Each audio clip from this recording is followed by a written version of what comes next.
starting October 2nd. So the planets moving direct are Mercury on the 2nd, and we have Pluto going direct on the 8th. And I want to highlight this one because it's happening at 26 degrees Capricorn. So if you were born roughly between November 1990 to beginning of April 91, Pluto is on your North Node and has been and will be next year. And this Pluto turning direct on the 8th perhaps will be bringing in some transformation towards your North Node purpose. And as I like to say, that generation who has Saturn, Uranus, Neptune in Capricorn, they're here witnessing the dissolving of old structures, dreaming into being new ways of doing things, and then bringing that into Saturn form.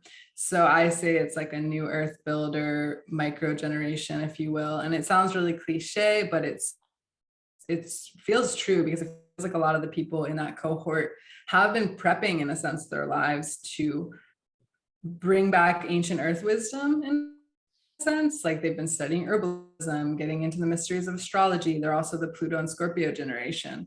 So yeah, that's an important transition, that transit for anyone in that micro group.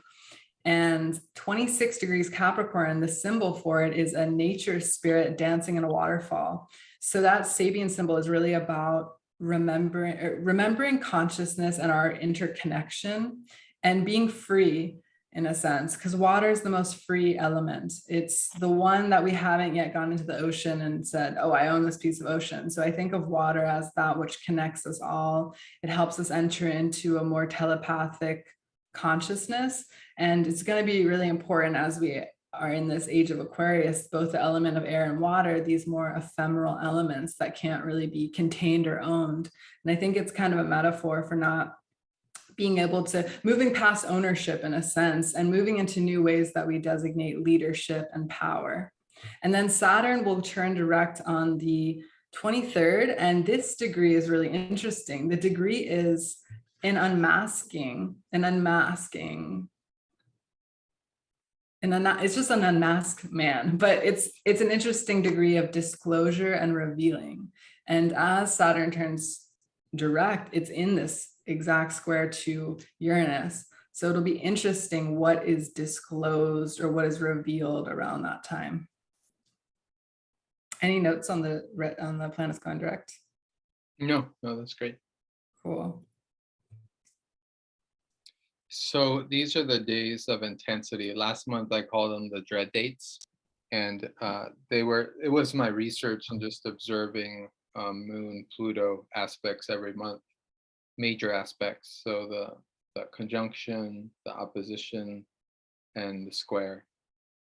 And this month, around October 3rd, we have the Moon conjuncting Pluto.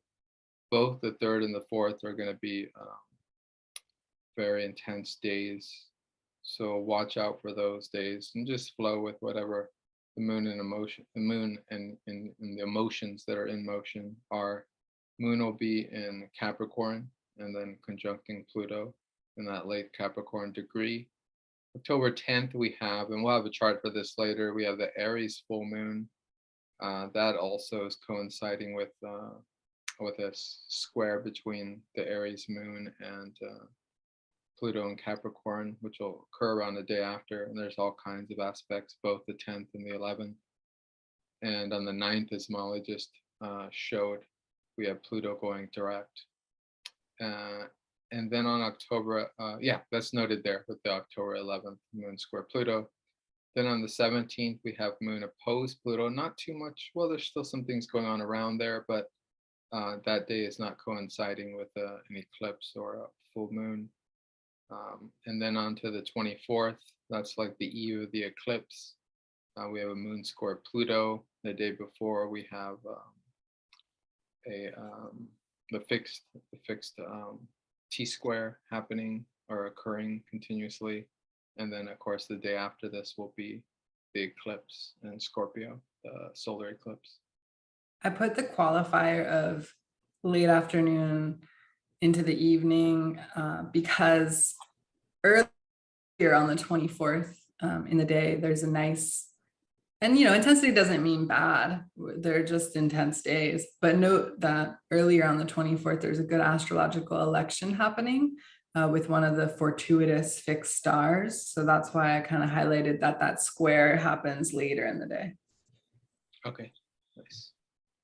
We have some harmonious dates. So these are going to be dates where there's grand trines happening between the elements and major planets. So the 14th, we have a grand air trine with the moon in Gemini, Venus in Libra, which is in its dignity, and Saturn.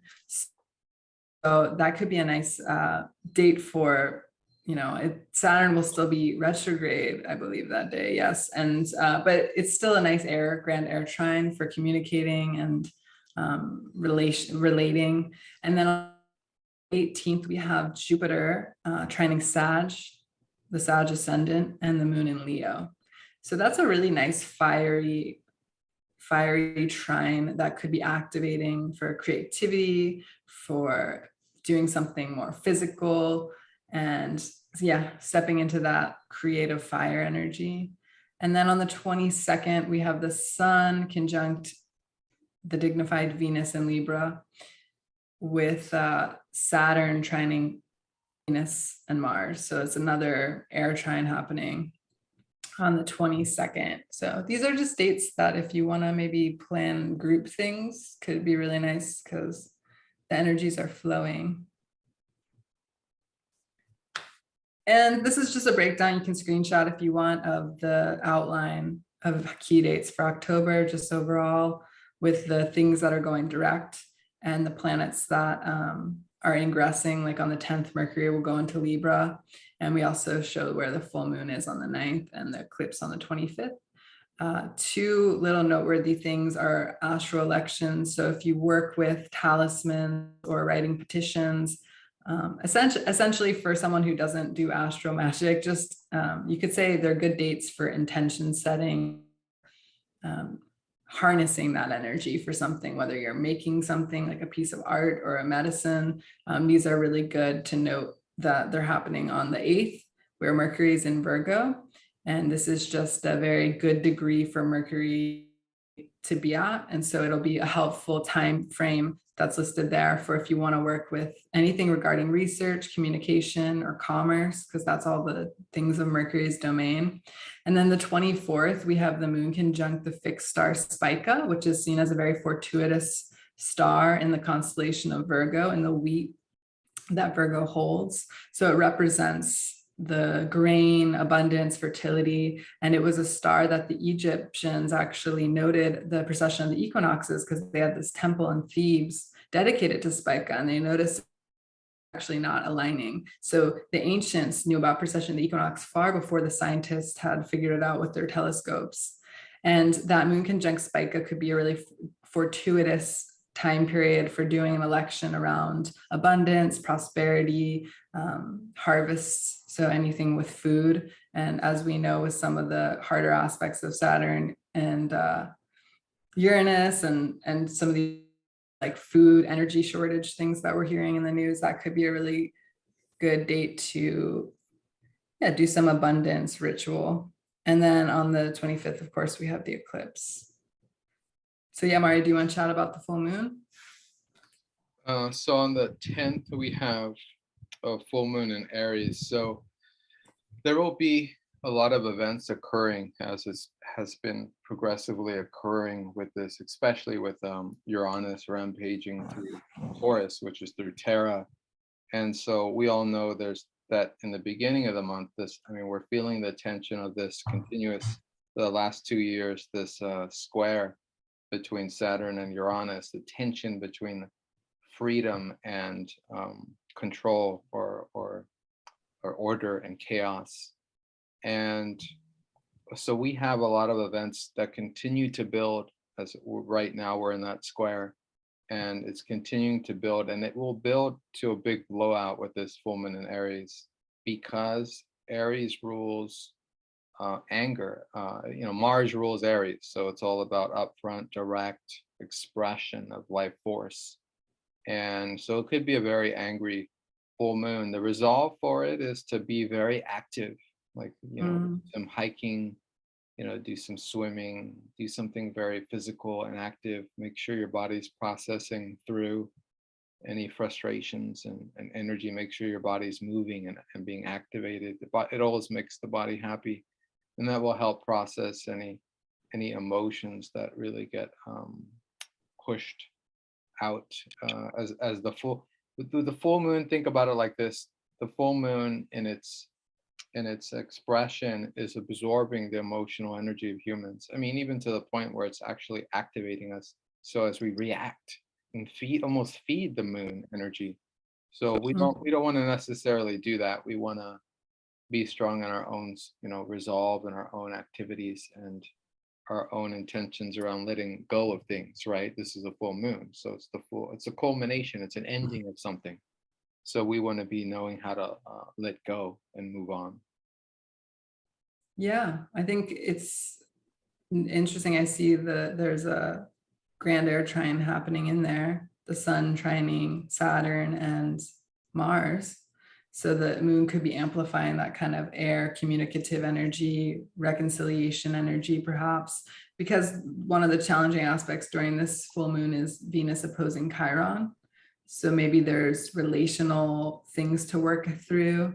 But yeah, going into communication, meditation, the air element to maybe counteract that the fiery energy of the Aries moon. It looks like also an added sign opposition between Jupiter and Mercury, which Yeah. means our sense of measure of what we can and can't do may be Mm. unclear. So just try to make sure you don't overdo things. Yes, that will go exact on the 11th, that opposition of Mercury and Jupiter. And yeah, to me, when I think of Mercury opposing Jupiter, it's almost like, I think temporally of the short term versus the long term, in a sense, like Mercury being the immediate rational, and then maybe Jupiter, the long term ideal. And those two concepts feeling at odds with one another. And I already kind of mentioned that there could be a lot of ideological warring with this Mars in Gemini squaring Neptune in Pisces, and a lot of confusion around what the facts are, because Gemini is very much like the facts, and Neptune's Pisces is more ideas, or perhaps inner knowing, or non-rational ways of knowing. And so I think we're trying to come to a balance of, or transcend rather, just balance the non-rational and rational ways of understanding things so that we can transcend conditioning or being unconscious, right? Those would be like the two extremes of those energies. We don't want to be unconscious, and we also don't want to be conditioned in the way that we think about things. So if there's anything emerging around the 11th that has to do with news that we're not sure, we have mixed feelings about, perhaps, because Mars squaring Neptune can be distortion in information that could be being shared at this time, and not really. Sorry, I just said lies. Yeah, distorted information, right? And if you're not really sure what to feel about it, I think the balance is just going into like a creative way of balancing those two sides, coming up with like creative problem solving. We also have Saturn squaring Uranus, and we've been feeling that already because it's been happening. But one of the ways it's more pronounced is even just Putin talking about these energy freezes. I don't think it gets more Saturn square Uranus than that. I think of Uranus as energy and Saturn as restriction. So these leaders, that they're going to restrict how much energy can be used. And so this idea of conservation versus liberty to use or be free in how you use energy. So that those are interesting themes emerging. I also think about technology, that we have advances that feel like advances sometimes, and they might have their own limitations, like how everyone kind of jumped on this bandwagon of electric vehicles, and now we're limitations of electric vehicles. Like maybe they don't necessarily help the environment. So we have to get very creative, because with Saturn square Uranus, we might not have the answers or the solutions yet to some of the problems we're dealing with. It might require even more creative, expansive thinking. And the moon is conjunct Uranus on this day. So there could be some information coming into the collective consciousness. And so, yeah, in navigating that, So yeah, just, let me add to that, that there is also, with this continual square between Uranus and Saturn, there's the potential this month for more earth disasters like volcanoes, tsunamis. You know, we've had our fair share of these in the recent year and last year as mhm, well. And so this will continue as Uranus continues to rampage through Taurus, and especially with this tension with Saturn, mhm. reforming, reshaping, and renewing our plane of third density. And that 18 degrees of Taurus, that the moon and Saturn are at on this particular day, at least, is that unmasking degree. So this is a big day that maybe there's something revealed, something disclosed, and then we're left trying to like make sense of it. And we might see echoes potentially, because Saturn square Uranus was happening during the lockdown. I think later in the month when Saturn goes direct, we might see echoes of maybe restrictions coming back. Like maybe there's new rules that need to be put into place again, but will people actually follow it this time? That'll be interesting to see. All right. Then we have the eclipse on the 25th, partial. So on the 25th, we have a partial solar eclipse new moon in Scorpio. And this is the day before, actually 2 days before, there's a T-square with the fixed axis and all the planets that are in Taurus, Saturn in Aquarius, Uranus in Taurus, and then the nodes in Scorpio and Taurus. And so it's kind of building up. The 24th is a really bright day, as Molly was sharing. And the 25th, this is actually kind of a very powerful and beautiful eclipse, because it's definitely one of manifestation in terms of it's a new moon. So any goals you want to put forth for the following 6 months to a year, it's a great time to set that forth. Whatever is being obscured by the solar eclipse will begin to show after, in the months that follow. This is a time of an opening of gates as well as a closing of gates.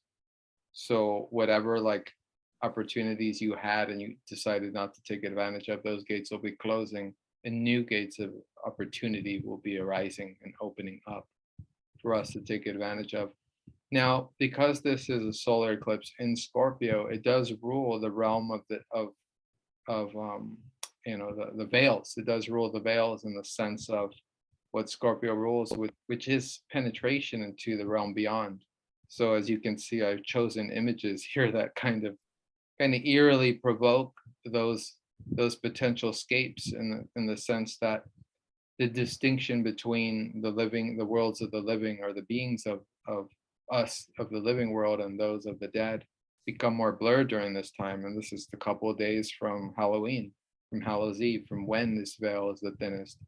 So it could portend, as Scorpio energy does, it could portend death on a wide scale. And we know this has been talked about, like we're going through huge transition. Once Pluto goes into Aquarius, our world is going to become unrecognizable. We're moving towards a whole another time period. And this is kind of a foreshadowing hint of what that will look like as Scorpio opens up the portals during this time. But again, utilize that energy for your goals and for your new manifestations.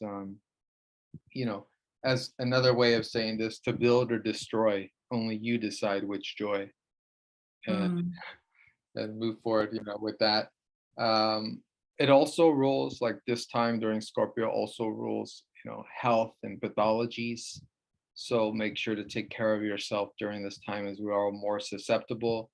And we are kind of also living in this transitional age where there is kind of no death space anymore. And so all the beings that have passed on are actually here. So this realm is actually, we're living at a time where this realm was actually full. And so just an interesting time to observe at the end of this month as we follow into November towards a lunar eclipse around November 8th. But yeah. And to add to the health thing, really the whole month with this Mars Neptune square, that is a signature of vitality Mars being potentially weaker.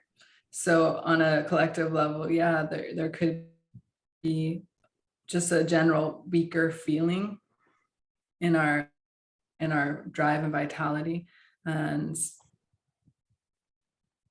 just take it easy, especially around an eclipse. Just Well, yeah, so that's the don't other, overexert yourself. yeah, and then I'll just underscore what Molly just said. So we've had Mars really rampaging through Gemini really quickly, to the point where like sleep's been limited and we're afraid we'll miss things because the energy is moving so quick. But as Mars slows down and goes retrograde in November, it's a good time to remember not to plan any like electional surgeries during November, Mhm. December, if possible, if at all possible, because Mars usually rules the surgeon, and so this will be in retrograde, so it'll have diminished power or strength during this time. So it'll be a time to slow down and make sure you're being physically active, so you're properly operating those kind of retrograde Martian energies. And at this time, we see Venus creeping into Scorpio, opposing Uranus, which we'll probably feel the effects of, as we get into November. But to me, that seems like economic instability. What do you think of that? And what do you think of even just Venus conjoining the eclipse itself? I think you're right about that. I mean, it's common, it's yearly that the markets don't do well during the time of Scorpio. And Mm, with Venus going into Scorpio, right, and opposing Uranus, that's only going to bring more instability into the markets, you know. And we are progressing through a time period. I forgot to talk about it last month, but I was going to mention how there's just different kind of implosions in the market that will continue until the end of the year, continue into next year. We all see this progressively happening. The economic markets are suffering this blow or that blow, and ultimately exposing some form of stagflation. But we'll observe it as we go through it. But the mhm. markets are And definitely feeling it. I think depending on like what our consciousness level is, like we already have people that have been working on the new economy, so to speak, that has nothing to do with like property or money. And yes, we still have money that we're interacting with and dealing with, but it does really feel like that is phasing out. I mean, literal physical money, Oh sure. yeah, for sure. But so it's not even like this like sudden intense one day it's just going to crash. I think it's been this like gradual thing, and we're creating the new I think a lot of that Saturn Uranus Neptune generation is like creating a lot of the new ideas of what wealth is, and it has more to do with consciousness in a way. Yeah, well said. All right, Mari's going to chat about the gates that the sun goes through this month. So I'm going to go through the gates. So this is coming off gate 18 in late September up to October 3rd. I'm not showing this image right now. I'm just going over 18. The energy of the 18 is to realize that the only thing in life that really needs to be fixed is our perception, our understanding of the stories that we're telling ourselves.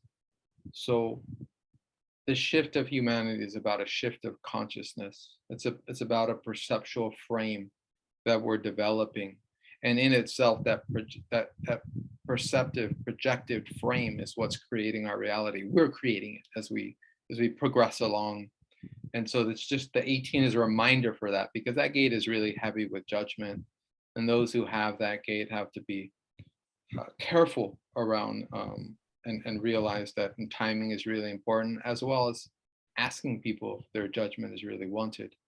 With gate 48, we're moving into this gate of the spleen center, which is the bottom left triangle.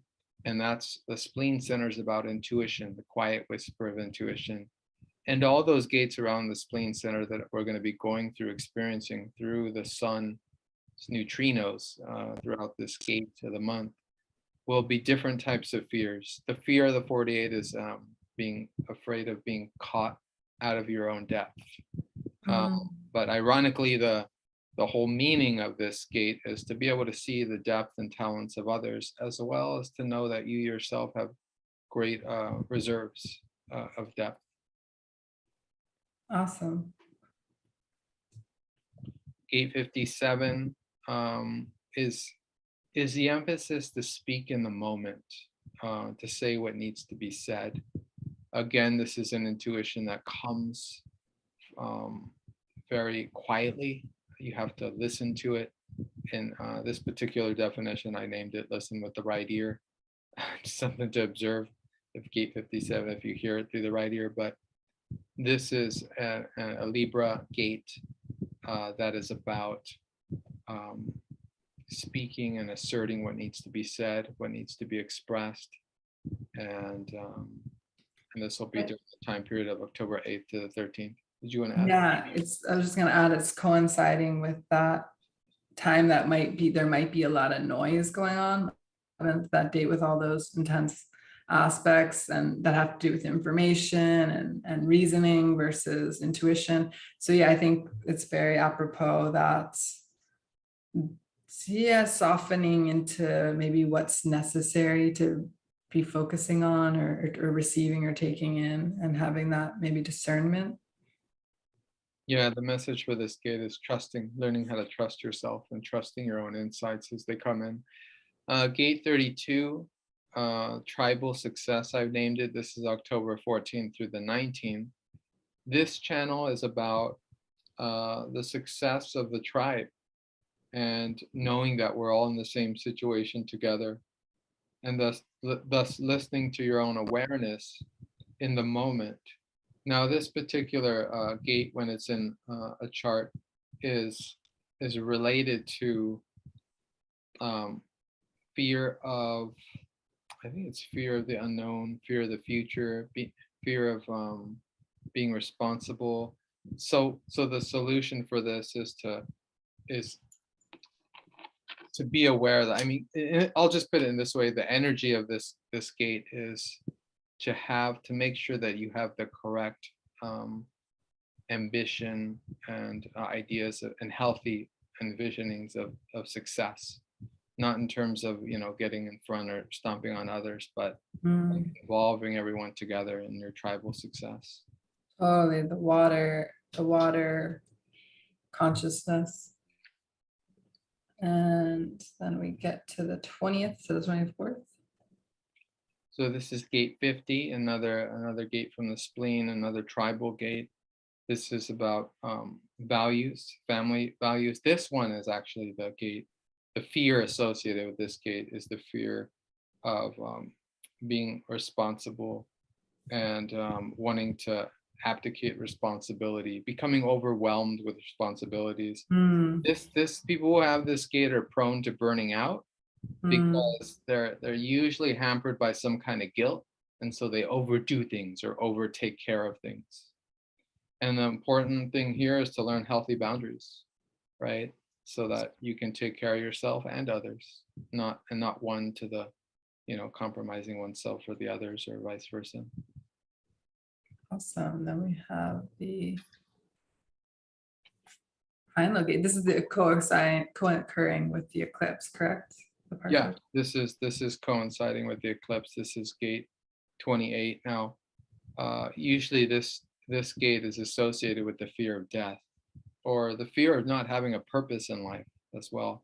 And this death I'm talking about is ego death, right? This is a Scorpio gate. So this is dealing with the energy of like, is life worth it? It kind of begs the question, is this life for me to experience? What makes this worth it to me?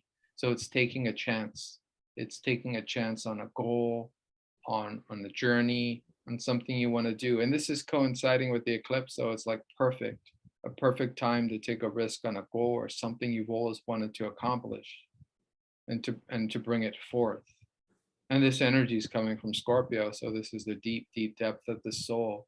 This is an expression of something creative, something you really want to put forth into the world, and it's the time to bring it forth. Beautiful. Yeah, a birthing of sorts. And yeah, that kind of wraps it up. We both are available, Mario and I, for one-to-one readings. Those can be more useful for specific understanding of transits as they relate to your specific chart. But hopefully this was helpful in a more broad sense to know the lowdown of the month of October, and what you can maybe plan around or get creative with timing of things. Any other thoughts, Mario? Just a reminder, next month we'll do November. We'll be going over the lunar eclipse on November 8th, and some of the other events that will be occurring in November. And that's all.